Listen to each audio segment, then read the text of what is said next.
Thank you for watching the Momentum Men's Ministry on Demand page. Today, you will hear a message from Dewan, Zach, and Tom on a special presentation COVID-19 and the vaccine. Now, prepare your hearts and minds for the message today. Enjoy.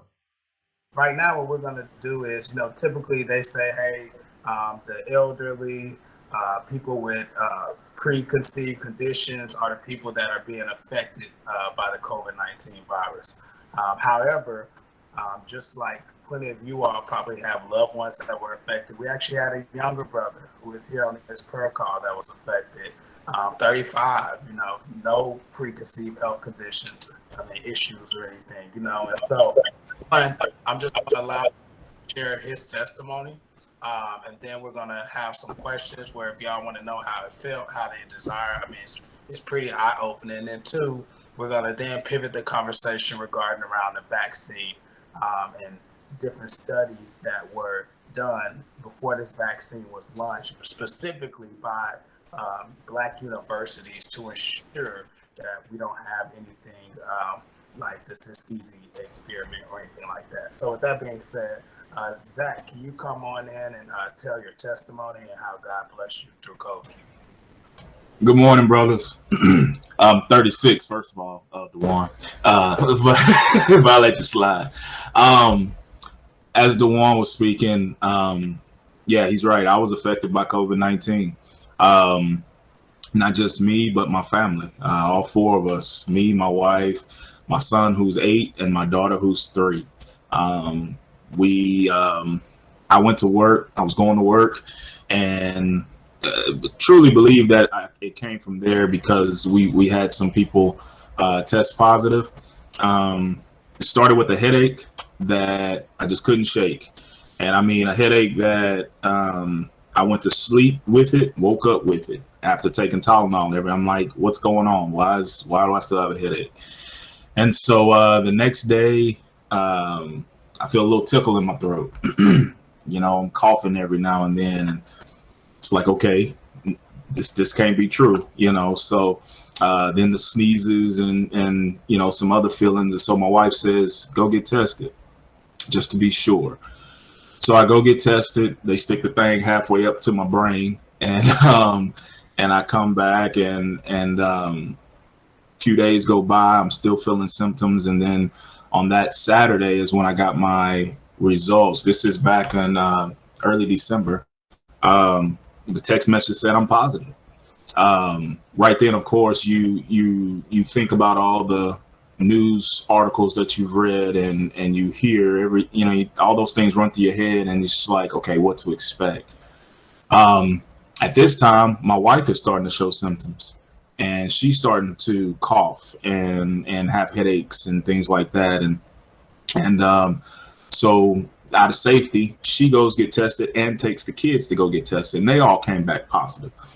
Nothing, as a man, as a father, as a husband, makes you feel as you let your family down that you brought COVID into your house. My house is supposed to be the safe zone. My kids look to me to be protected from all of this, and yet I was the one that brought in the virus to the home. And so all four of us now under quarantine. I'm going through headaches, body aches, chills, fever. The breathing was the worst. Climbing up and down the stairs to get water felt like going up and down a mountain. And not just breathing, it's like a pant, trying to catch your breath constantly. Oh my God, what else? Nausea, coughing so much that I can't catch my breath. My wife going through the same. Thanks be to God, the kids only had a slight grade fever the first day after they got tested positive of 99.6. After that, it was business as usual. So they were jumping around, watching movies, laughing, screaming, hollering, fighting, all that stuff. So I thank God that he didn't put that mental strain on me to add to them being as sick as me and my wife was, along with how we were feeling. Taste and smell went away for about 3 days, And if y'all remember me at the breakfast, I love my food. Lord, don't take my taste, please. Don't take my taste. But went through that where everything just tasted like water. You know, I'm eating soup. Trying to eat whatever, and I can't taste it, can't smell it. So much. Pounds. It got so. I'm sorry. You lose like 15 pounds as well. I lost 13 pounds due to it. And that's because all I was doing was drinking water, basically. Just water and yellow Gatorade, basically, and tea. However, it was one night, I was laying in bed, I was coughing, I had body aches. Like I told them, it was some nights I slept on the floor because the bed got uncomfortable. I just laid there and I asked God, look, God, I'm scared. I need you. I need you now. With a cold, you might get a cold on Monday. By Thursday, you're feeling fine. With this, it just kept coming. It didn't stop.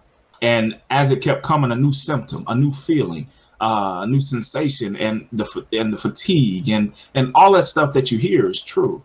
And I just asked God, I need you. I need you, because my doctor is just saying it's got to run its course.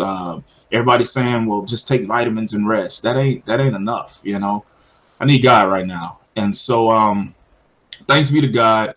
After 2 weeks, 2 weeks of dealing with it, we are 100% healed.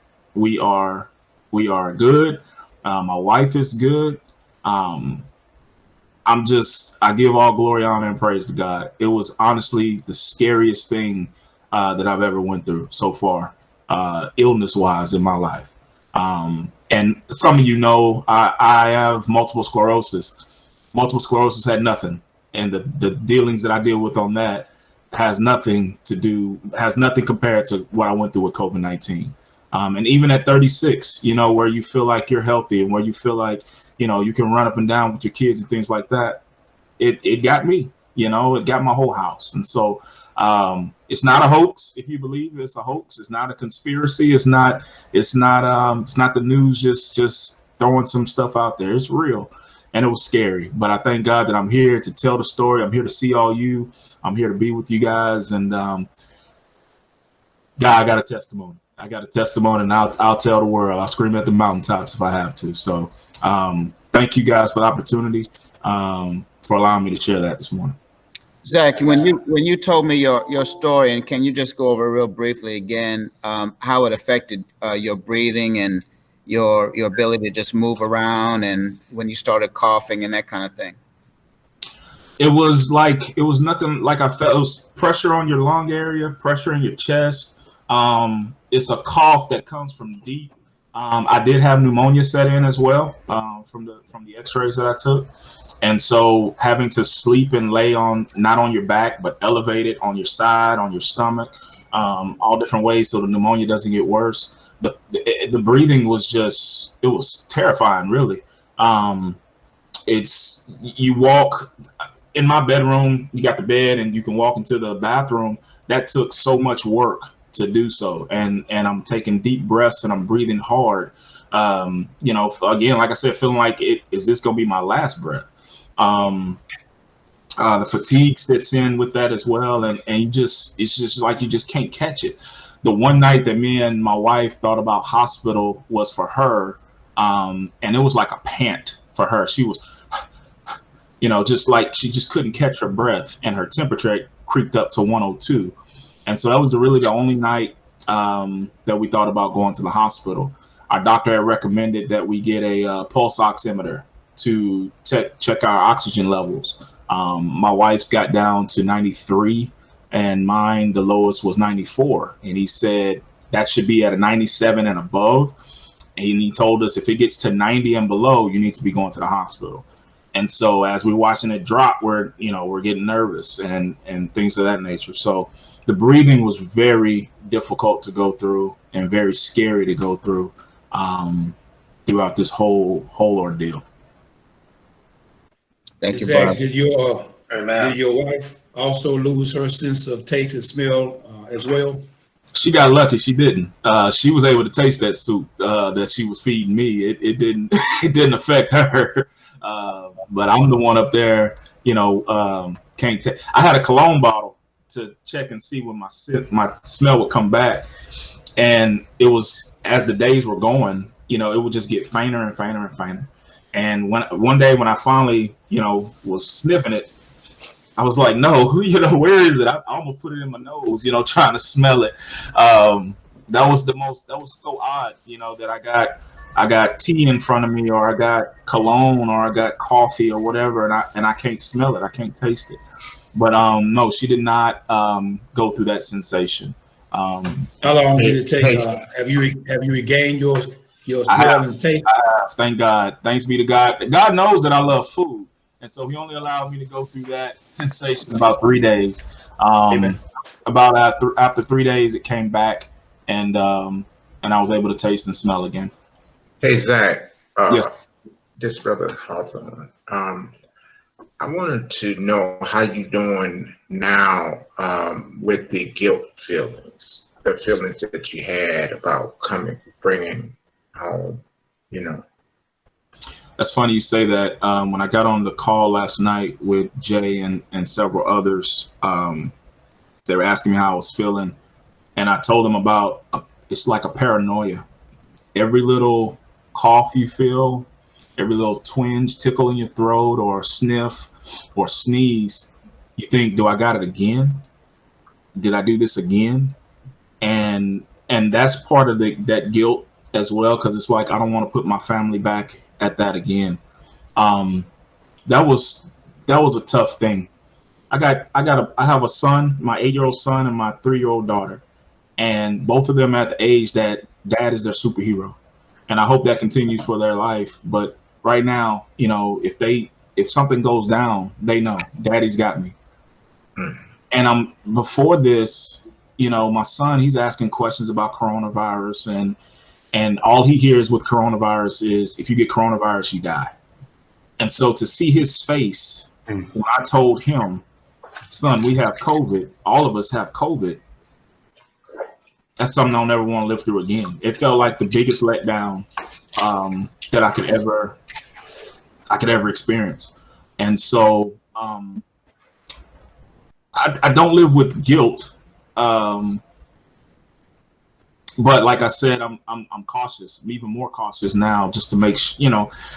Now I make sure for certain there's no stone unturned. So masks on everywhere, even in my office at work by myself, door closed, mask on. You know, it's something that you don't ever want to feel. It just felt like I let my family down. You know, none of them brought it in. Nobody else. Me, I did. I'm the leader. You know, I'm the head. I can't. No, we're gonna be fine. I'm not. It happened with me. You know, so I have moments where I kind of try to where I guilt myself sometimes, but thank God that we don't live in that. I shouldn't feel that. Mm-hmm. You brought us.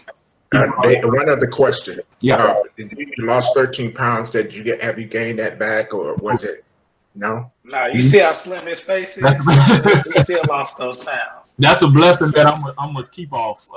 So I'm not gonna gain that back. I'm gonna take that, man. All right. Hey, Zach, I've got one question, Zach. Sure. Have you had the shot? No, sir. And that's so we're going to get to that. Like, yeah, so we're coming, man. We're coming with that. So thank you, Zach. Thank you for sharing. So can I ask Brother Zach one question, brother? Go ahead. One question. Brother Zach, this is James Shepard. I saw quite a few posts on Facebook and other places from people who had suffered from COVID. Some of the posts were from people who go to the Church Without Walls. What they were saying was that they were advised, more than one said this, they were advised by emergency room personnel. They went to the emergency room, and the emergency room professionals told them, if at all possible, do not check yourself into the hospital. Try to do what you can at home because of bad situations once they check in. So my question is, did you have anyone who was a medical person, professional, advise you against going to the hospital if at all possible? No. he told us, especially in an emergency, life-threatening situation, to go to the hospital. He never told us to stay away. He didn't necessarily push going only, but he did push if, you know, with the breathing, if it got lower than 90, if the fever got over, you know, 102, 103, if it's a life-threatening situation, if you can't breathe, you know, then to go. But no, he didn't shy away from that at all. No, sir, I never heard that. Okay, thank you, Brother Zach. Yes, sir. Good question. And so I think the major takeaway here is, you know, regarding personal responsibility. And so, like, for instance, I don't necessarily like wearing a mask, but I need to do it to consider others, right? And so as we transition into one last, you know, 5-minute testimony from Tom, he is actually a brother on this call who has already taken the vaccine. And so when we speak about the vaccine, you know, there's been a lot of science behind it, a lot of work. I believe our pastors actually endorsed taking the vaccine. So we, of course, want to align with our shepherd. But it's so we don't have situations, you know, like Zach or similar, where we bring that home to our house or to our loved ones. Because the thing about the virus, it affects people differently. And so with that, I want to go ahead and bring Tom in. And when Tom finishes with his brief remarks, we'll open it up for a little bit more dialogue to go a little deeper regarding the vaccine or the symptoms that Zach had. Tom, come on in, please. Okay. I had the shot on Thursday, January 7th.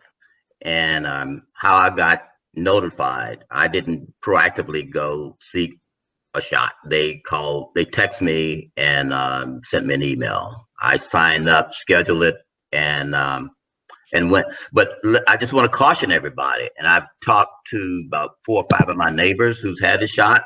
There's no constant process out there. So if you're interested in getting a shot, my suggestion is to get active and not be passive waiting for it to come to you. I had it. I have no symptoms. I have just a little soreness in the shoulder, but it was non-eventful for me.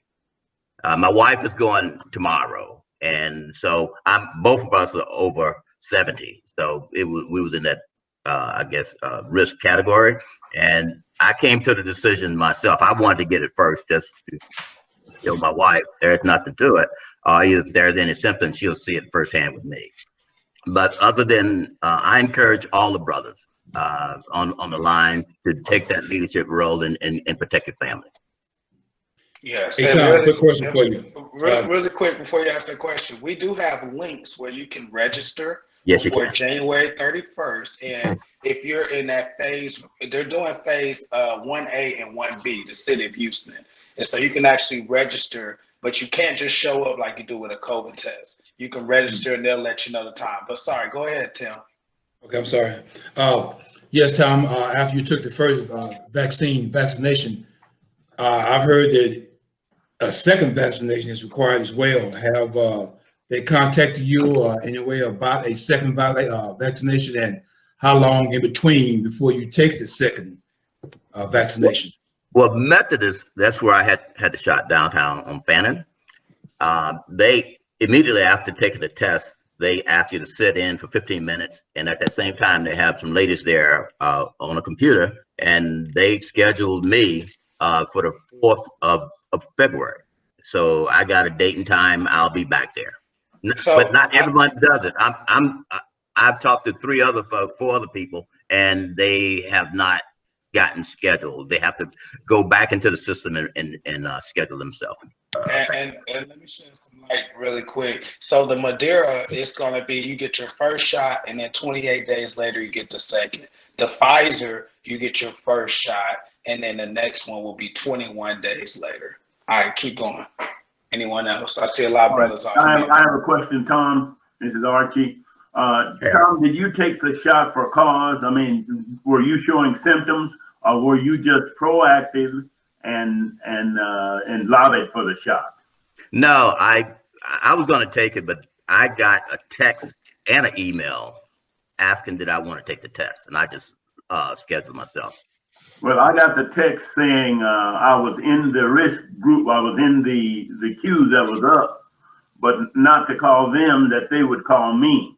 Now, I hear you saying that I should be proactive, and I totally agree with that. And I'm trying to figure how you got, if they called you, I guess, and you came, I suppose. I'm trying to figure out how to get around. I never got a call. I got a text and an email. Right. And right. in that text, they allow you to schedule yourself into, if you want the shot. They give you an option to say yes or no. And if you say yes, then they'll let you, they'll route you to a link, and the link will give you, will set up a scheduler, and you just go down the line and see where there's open dates, and you just choose one that fits your schedule.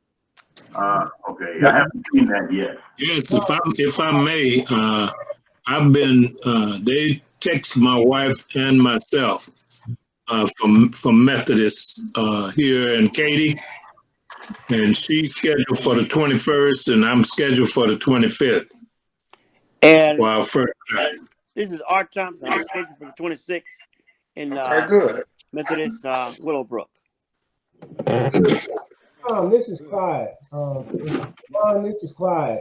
I live in Montgomery County, and my wife and I, we registered over a week ago, and we got a phone call, a text, on an email on Monday, telling us that we were in line and that they were getting 3,000 vaccines this week, and they were going to call us.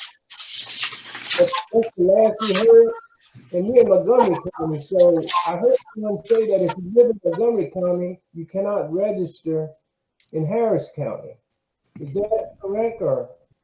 Yeah, that's correct. Well, that's my. I have a neighbor that lives in. I live in Katy, and he signed up for over that area, but Sylvester Turner opened up, and he lived in Katy, and he got tested. I mean, got the shot in Harris and in Houston. So let me tell you what's going on, y'all. So basically, the feds, the states, we all get so much based on our population, and the cities and counties that are around the major ones like Harris County. If Brazoria County doesn't use all of them, Harris County is saying give us some because we have more people. You know, so it's kind of like the supply and demand. People aren't signing up. They're shifting those resources to where the need is. All right, I see a few more brothers off mute. Come on. Yeah, this is Brother Bass. I want to comment about the virus. I went into the doctor on Thursday, this past Thursday, for some tests, some blood work, and I got a call an hour before asking me if I wanted to take the vaccine. I said absolutely. So I got my blood work done, and then the nurse came in to give me the shot, and I asked them, well, how did this come about? They have a certain allotment, and if someone decides not to take the virus, then they have extras. So they had 2 extras that day. So I got the shot and scheduled to get the second shot on the 4th, just like Tom. The interesting thing is that there are lots of people who are turning down the opportunity to get the shot. And when that happens, then the people that are on the list, I'm on the list, I'm 70. So if you're on that list, they go down the list and they just start calling people to say, hey, do you want to take the test? So that was my situation. I had no idea that I was going to get the test. I'd gotten the email indicating that, I'm eligible, and I'm with Kelsey Seabold. So that was my story. I was happy to get it. So again, there are people that are declining the shot, but it makes it available for other people. Yes, I have another neighbor, both her husband and her wife, they called her from a clinic because someone refused. Both of them got a shot that same day. So there is not a consistent process. You have to be proactive. Hey, brothers, I just want to share this piece of information. If you're a vet, they're also sending out information regarding signing up through the VA as well for those shots. So if you're scheduled to receive emails, you should be getting one soon. If not, maybe I can kind of distribute what I have to Tom. Tom, I know you have several links to veterans in the church, if you like. I'm not sure if you're aware of that. Yeah, I am. I forgot to mention it. Right. Okay. Tom, Yeah, brothers, I have a question here. I have a question. I'm glad to hear about Kelsey Seabold because I'm a member of Kelsey Seabold, and I received an email generally stating that they had 4,500 doses and 3,800 was going to go to employees within the system. So I'm glad to hear that they have reached out to somebody as patients to come in and get the shot. Yeah. So the thing is, I was on I remember Kelsey Siebel as well. And I got a message from them saying that at this point they don't have vaccinations, and when they do obtain them, then they would contact us. So I don't know. It's kind of a different message for me. right. So at the end of the day, what we have to kind of realize is this is all new infrastructure, right?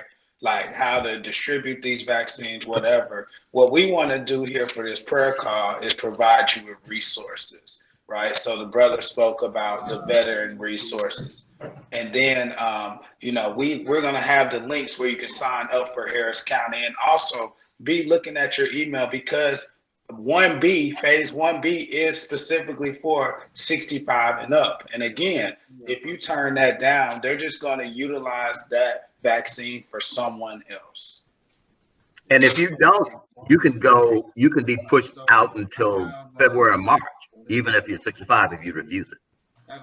So honestly, it's really a blessing. And I don't know if Ryan, you can mute whoever that is talking. So really what another good value of this is, there were a lot of political wars that went behind closed doors to make sure blacks and minorities were not left out of being a priority when it comes to the vaccine. So the fact that so many people have already been reached out, have already taken the first shot, and that, a lot of y'all are saying y'all are already signed up. I think that's a good sign. And for the 65 and up, they're the second round of people to get it. I think that's great. Brother, I'm kind of, from the consensus that I'm getting from this session, most people sound like they're willing to take that vaccination. But if you listen to the media sounds like that they're having a real problem getting African Americans to take the vaccination. There's not many people that I have ran into that have said that they would not take it. I have ran into some who have said that they would take it. They wouldn't take it. But it's many, 85, 89% of the people that I've talked to and listening to what, you all are saying, it sounds like African Americans don't have as much a problem with the vaccination as they're making it out to be. Yeah, I agree with you. I haven't run across too many African Americans that have a problem with it. Right. Well, that sounds good. But however, the ruling is, yes, there is a problem. And I guarantee if we open it up for people on this call to say who really don't feel comfortable, other people will speak up. There is an issue. It's scientifically shown, it's from our culture, so there is an issue. And that's why we want to bring this conversation so we can dispel some of those myths. Hey, I'd like to say something to that fact. One of the issues are that when they say that people that's not willing to take in color, they're talking about people that does not travel in our circle. We have to remember we have a circle of people that we associate with that's like-minded to us, and there are a circle of people that are not like-minded to us. So we have to look at another circle, like maybe in the area of downtown Houston where people are living in the margins of life and they are afraid. They're afraid of anything that people want to give them because they don't want to be a guinea pig, So that maybe that's a large population in the country. So we don't want to. Yeah, Clyde, areas to be leaders and take that role like Tom did. Yeah. Clyde, I think that your comment is spot on, because you're right. The people that we run around with or in our circle, all of us are saying that we would take it. But those are the people that we talk to on a regular basis. But I guarantee you get outside your circle more, you'll find a lot of people that say that they won't. Even people that are working on I've the front actually line. known a lot. Yeah, if I could just make a comment, two quick comments. I think it's very important for us to realize that it is okay for you to connect or introduce your name or put yourself on more than one list. If you need to have that flexibility. I have people who've done that, and whoever comes through first is the one they've taken, but they take themselves off any other list. So, you know, you may not get it as quickly as you like. I know some of us are tied into certain entities. I'm just saying that people out there are doing that, and you know, they are getting themselves, and that includes, you know, HEBs and Kroger's and some of these other locations are also offering Walgreens. You know, there are a lot of outlets that are providing this, so it's not a negative thing if you want to make sure that you get it as soon as possible, particularly if you're in that 65 or above category. That's the primary point that I wanted to make. I would just say, this is Jay. I would just overarching comment about why we provided this testimony. It was kind of timely. We didn't plan it this way, but Zach is a young man. He gave us his testimony to emphasize how serious COVID is, and there are many on this call who have had personal experience with immediate family and extended family deaths and severe illness and hospitalization. So what we wanted to do, or at least the takeaway, is that the disease is a very, very serious thing we need to take into consideration. Obviously, PASS has taken it very seriously. We haven't met as a congregation in 9 months.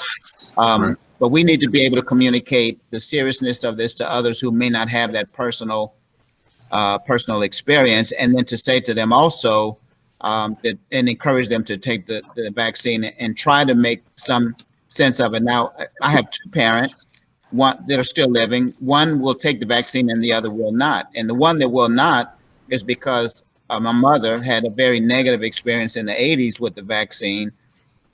And so she's very hesitant. My thought, or at least my feeling, is that after a few months, she'll probably take the vaccine, because the isolation is not worth the risk. And in other words, people are getting tired of being isolated.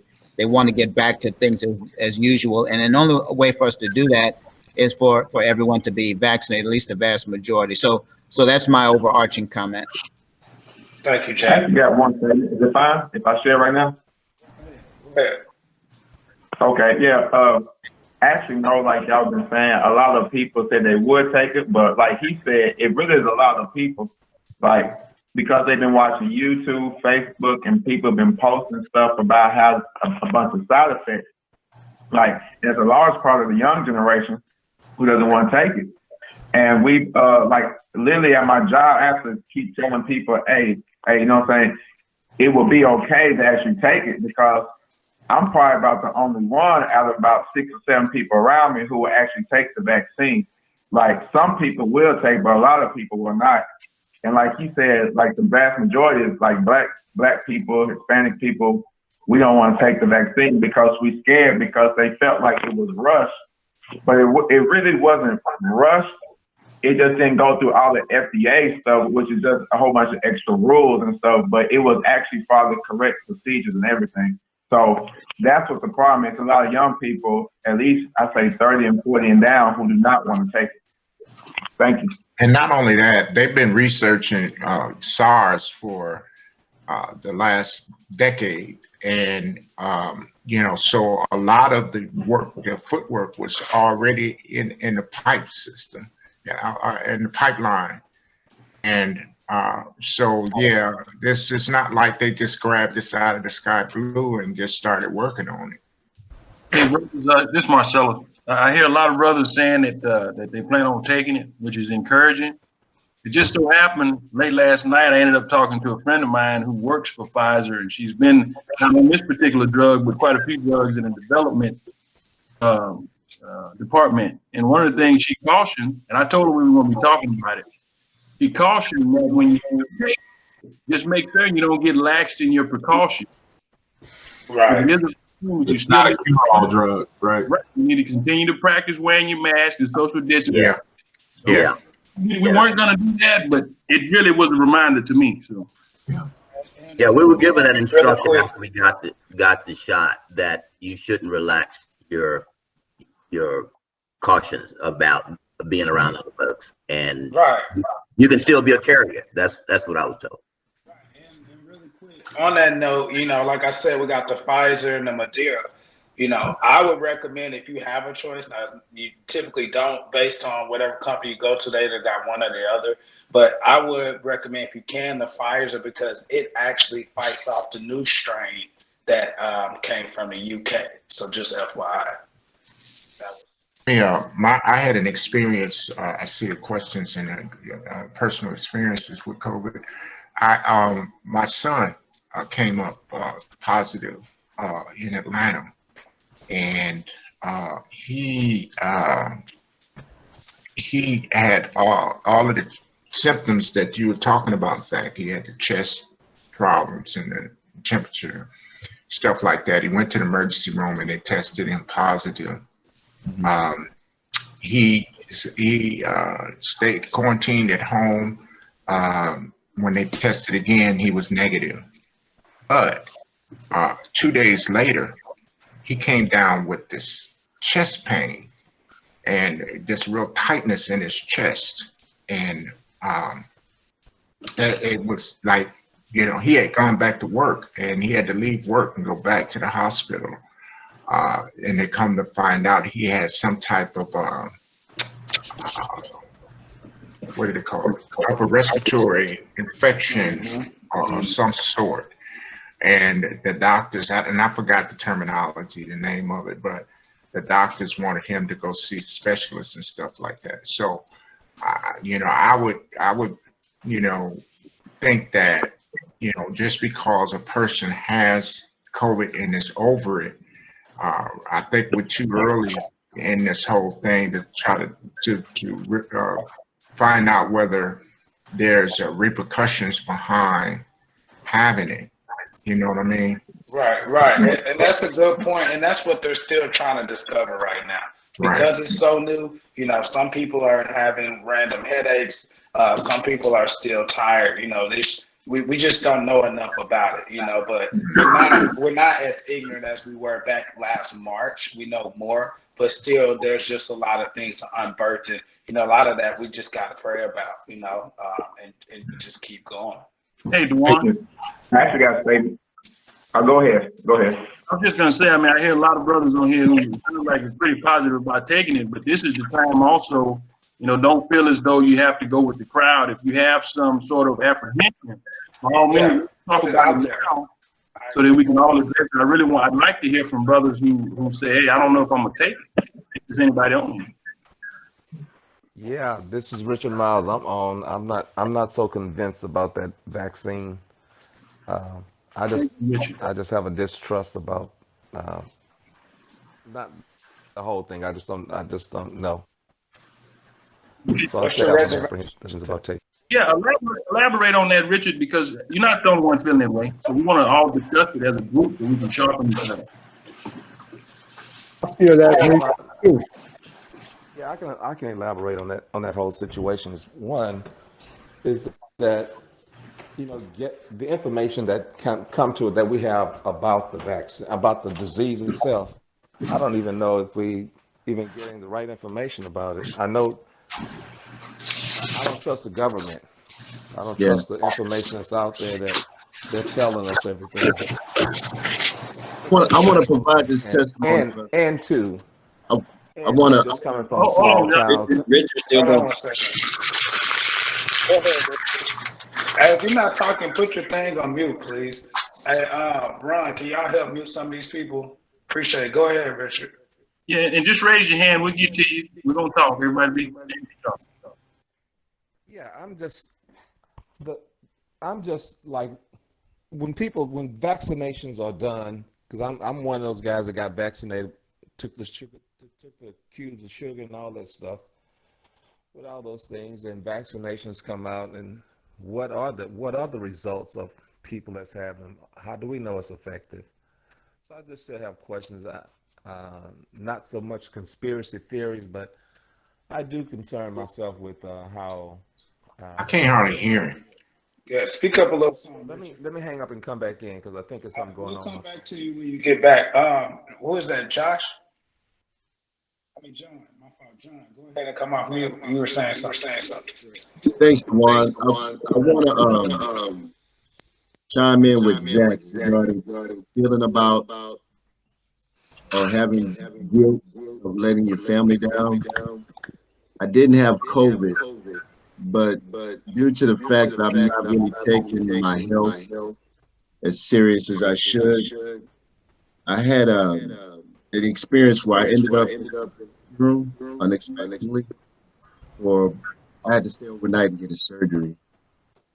Natasha stayed in the parking lot at the VA from 9 to midnight waiting on me because due to the climate, your family can't come into hospitals. And so I had an extremely large baggage of guilt of letting my family down because I was almost out of here. I had an anaphylactic reaction to some medications, and I didn't have COVID, but I had pretty much every single symptom. I couldn't breathe. I was throwing up. I lost about 15, 20 pounds. And I really kept this mostly to myself and here in the household, but I was almost out of here. I was in the bed. Natasha had just went to work, and I was here because, Natalie was going to virtually. I couldn't even raise my voice loud enough to get my daughter's attention to come see me. I had to like lean over and dial 911. I couldn't even talk. I just had to leave the phone. And that's the only reason they came. They came at the same time. So the reason why I'm saying that is because as a man and as a father and a husband, I have to weigh the two evils. COVID is real. I've lost 2, 3 family members to COVID, so I know that's real. So I can either sit back and not do anything and pray, right, and do the best I can in hoping that I don't get affected, or I can take the initiative to get a vaccine. Right. And whether there's any complications with that, at least I know that I proactively did something to ensure the health and safety of my family. And that gives me peace of mind. Right. I'm doing the both. That other gives me peace of mind. So that's what calmed my anxiety about, because I had the same thing, the Tuskegee experiment and all the other things in this country and minorities. Yeah, I get it. I had the same thing, but going that route, doing everything I can, like Zach was saying, to make sure as the priest and provider of my household, I'm doing things for the betterment of them. And so I just wanted to share that. Amen. Thank you, John. Really quick for y'all jump in. We got people raising their hands, so y'all got to pause. And I want to hear from people. I hear from you all a lot, but it's some new people. I think it's Curtis Smith. Come on in. Yeah, good morning, brothers. So on the first one, yeah, I've personally have experienced family members that have died from COVID. I've had several people that work for me that have had family members pass, and also I've had family members go in to the hospital, been on ventilators, but thanks to God, made it out. So originally I was not going to take the vaccine. And I basically got to the point that, done my research, about the Tuskegee Institute and all the other kind of stuff that happened. But also looked at, there are a lot of prominent Black medical professionals that were involved with the development of this vaccine. And so you got to do your homework versus what you see on the internet and other kinds of things, and validate that with medical professionals that I'm blessed to know. So I decided to take it. The other thing, about this virus, and I want to share this. I've got a 15 and a half year old son that's doing virtual learning. Thank God he's doing well academically. But we had a situation about a month ago where a couple of his buddies that he's close with were going to go to the main event to have some fun. And so I talked to him. I said, well, are you going to go? And he says no. And so I sort of quizzed him a little bit and said, well, why not? And it was all related to, well, Dad, they're not going to do social distancing. I'm concerned about COVID, blah, blah, blah. And so use that as a teachable moment to say, look, understand all this. We're doing everything we can do. Let's say as long as you're going to wear your mask, you're protecting yourself, but also, but secondly, if people get too close, you control how close you allow people to get to you.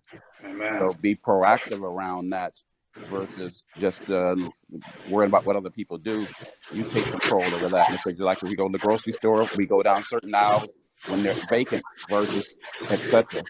So he ended up going in and ended up staying there about 2 hours versus when he was supposed to. And I'm sitting in the parking lot waiting for him to come out.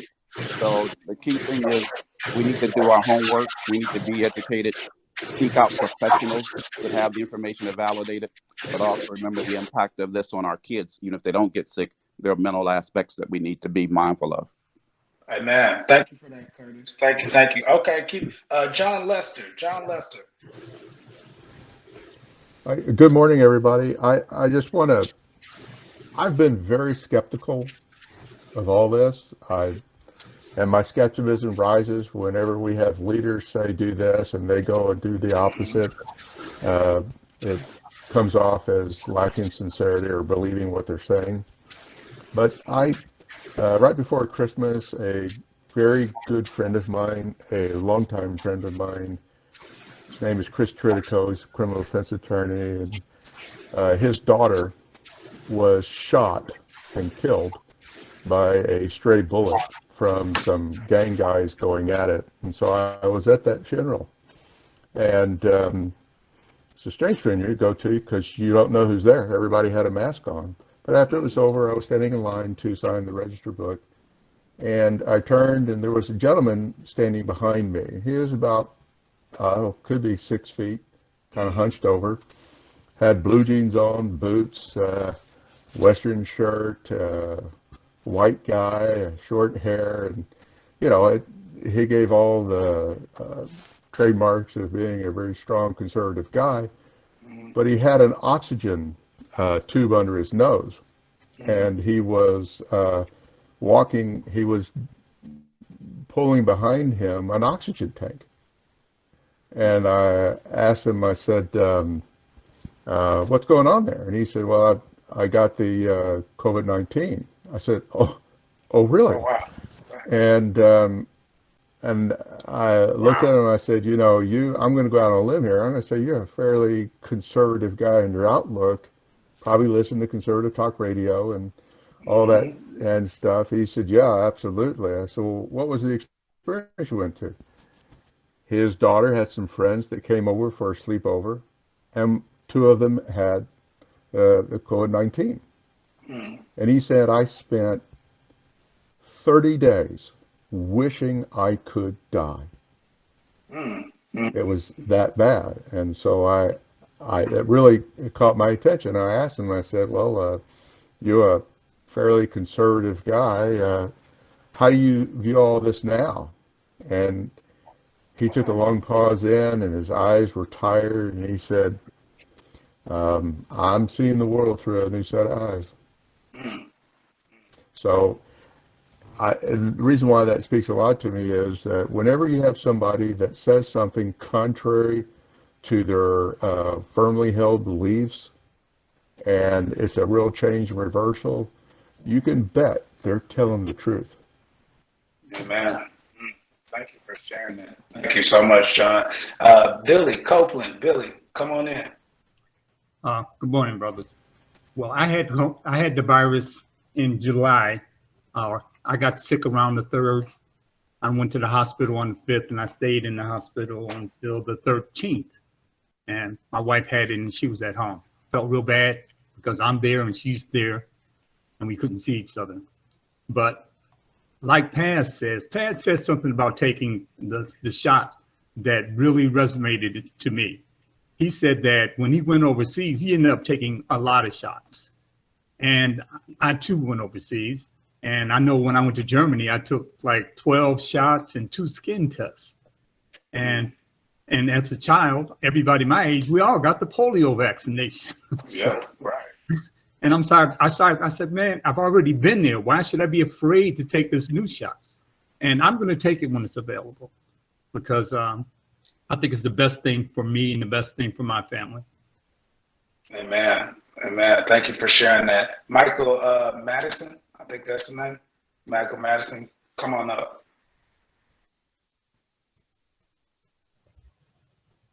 You got to unmute.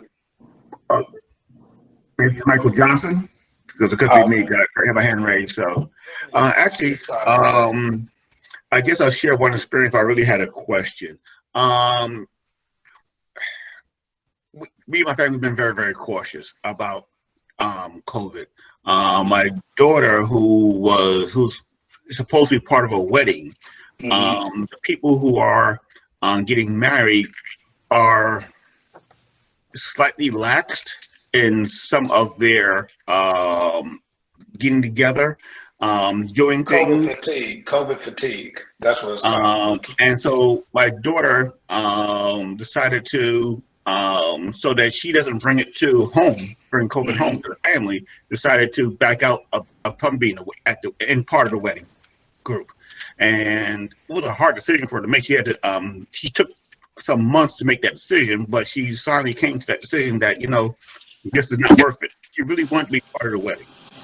So it's do their part in order to try to make certain that the whole household is safe. And I appreciate you guys who said, you know, who did get the vaccine, that you still know that you still got to wear a mask and all that kind of stuff, because even though you don't get sick, you can possibly still transmit it to others, because you still can get it and transmit it to others. So, Jack, I have a question for you. You said that you got the COVID at office. Do you know what you did or didn't do that made yourself susceptible to catching it? I'm glad you asked that, because I was going to chime in earlier on that. So the way our building is set up, we have a suite in the office building, and in that suite we all have our own personal office. And so I believe it was in, let me say it like this, there were others who had contracted the virus around the same time I did, and in our suite, it wasn't so much pushed that you have to wear your mask. As long as you're not showing symptoms, as long as no temperature or anything like that, in our suite, you're free to have no mask. However, still practice social distancing. Try to limit meetings in your personal office. If you have to have a meeting with more than 3 people, try to have it in a big common area, things like that. I still think resting on your laurels, I got complacent. Going to someone else's office, even though I'm standing at the door and they're at their desk, which is a good, 4 to 5 feet, I still feel things got past that route. And so I feel that's what happened, being too close to someone, or if you're at the water or coffee bar getting coffee and someone else is there talking, and just got complacent in the common areas. Like I was saying in the chat to Ben, my personal office is okay, because I'm secluded from everyone and I can close my door. And now I do. I close my door now. If someone walks in my office, I put my mask on. As soon as they leave, I spray where they were. I wipe down the area that they were in, what they touched. I kind of do those things now more than I did before, instead of just trusting that they feel okay, but they could possibly have it. They don't know, but they feel okay to come to work and just be able to come in my office and talk and, like normal. Right. So now I take more precautions that route. Ben had asked me about lunch. Lunch is in my office with my door closed. A lot of times, or thank God I'm close to home. I'm only 15 minutes away from my office at home, so I can come home and have lunch too. I've done that as well this week. So I take more precautions now, wiping things down, spraying, sanitizing. If I go to someone else's office about to talk, I'm wearing my mask. Anytime in a common area, I'm wearing my mask. Limit my space in common areas. All of those things. So I'm doing that more now than what I was before, and I really feel that was kind of how I contracted it. Amen. Thank you. Hey, Go ahead. I can see that you got a lot of hands up here. I was trying to manage that and help you with that. I got you. I'm looking at it really quick though, if I may. You know, we want to be respectful of everybody's time. However, I know Barry, he was one of the ones that said he wasn't comfortable. I want to just allow him to speak on that, and then you all, we'll be back next week. You know, but I want to give those other perspectives because, like we said, collectively, it seems like everybody's okay. But Barry, do you mind stepping in and speaking to any of your reservations around the vaccine? Yeah, I don't feel comfortable with taking it neither. I don't trust the federal government neither. You know, because when I go to the gym, I see a lot of young people have their masks under their nose. You might as well just take it off. Because I go in the gym, I put my mask stay on. I don't care what I do. It stays on till I come back in my truck. And a lot of people take it for granted. I see half the young people I see that have masks under their nose. I had to get on my grandson. He had his mask. I say, put that mask up over your nose. What the purpose is if you got your nose out? You know, I don't feel comfortable. And a lot of people I know, in the circle I know, they tell me the same thing. They don't feel comfortable. Because I do not trust the federal government. Everybody got their thing that they do, and that's mine. I do not trust them. Could I just speak to that for a minute? Go ahead. You know, the trust of the federal government. First and foremost, and I know this of you, Barry, that your primary trust is in the Lord. That's right. Your primary trust is with Him. And that's where we need to be as people in this situation, is to put our trust in Him. Amen. And there are some things that have been done differently here that I know He's been involved in. One of those is that there were Black universities, historically Black universities, who were involved in the testing and involved in the process of being able to determine to what degree Black folks would respond differently to the vaccine as opposed to other ethnic minorities. And I believe that Morehouse, I believe that they, I don't think they messed around. I think that they basically were involved. And Howard. 8 to 10 of these universities. So my point is this. The effectiveness is at the level of about 95%. Basically, they basically said, look, of those who have it, basically 95%, 95% of those who could have it are not getting it. They're protected because of the nature of having the vaccine. So basically 5% of those who might still have the vaccine might still get it, but essentially 95% would not. Essentially, that's from the testing. So the way you identify the effectiveness is through the testing process, essentially, which we should be used to. Second of all, 70% of us as a population, generally speaking, need to take the vaccine in order for it to really be effective. It's called herd immunity. So that's why it's important for us, particularly as African Americans, to talk with people like yourself who have questions. And I understand that. And hopefully God, the Holy Spirit, will work with you over a period of time to address that. But also, we need to talk to our family members. We need to talk to our co-workers. We need to talk to our friends and have these kind of conversations. Give me information, send me links.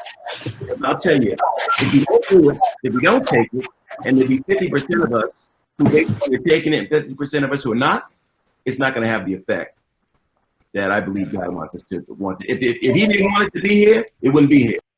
Thank you for watching. If you would like to join one of our live sessions, then please go on Facebook, type in Momentum Men's Ministry, and like the Momentum Men's Ministry that has the gold M as its symbol. It will allow you to be able to get updated information daily or weekly about our live next session, as well as some encouraging information.